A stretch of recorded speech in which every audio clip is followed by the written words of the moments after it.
Okey guys, minggu lepas kita turun dapat buntal sejengkal dengan anak duri. Video yang tadi lah. So hari ni seminggu selepas tu kita repeat.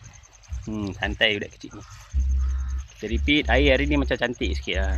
Tenang je, ombak tak berapa kuat. Saya tengok dekat laman web pasanglaut.com Tengok dekat laman web pasanglaut.com, dia ada tunjuk ombak kuat, air pasang surut, semua boleh tengok lah. So budak ni dah strike. Budak ni dah strike 2 ekor.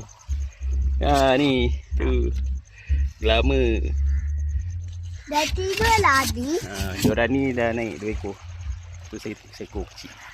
Yang ni main dekat, yang sana sederhana jauh lah. Yang ni yang paling jauh ni 8 kaki ni jauh sikit lah, pasal pakai batu berat kan. Dia ujung dia tu, dia punya tip tu keras sikit, boleh lontar batu besar. Kalau ikut laman web pasang laut tu, dia punya ombak pagi ni memang tenang lah. Kita boleh tengok, okey, ombak tenang. Nanti dah start pukul 1 dia akan jadi ombak kuat. So kita gerak balik lah. Alright,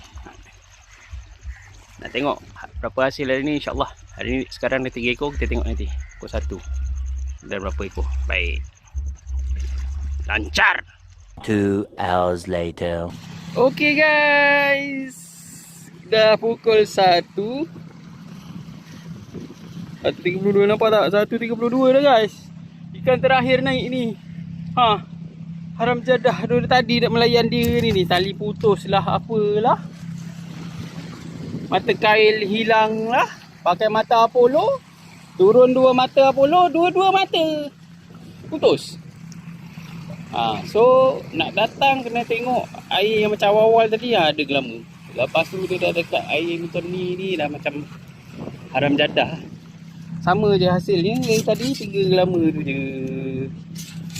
Tak ada pun ni. Asyik naik itu, naik itu, naik itu, naik itu, naik itu, naik itu. Itu je lah yang dari tadi.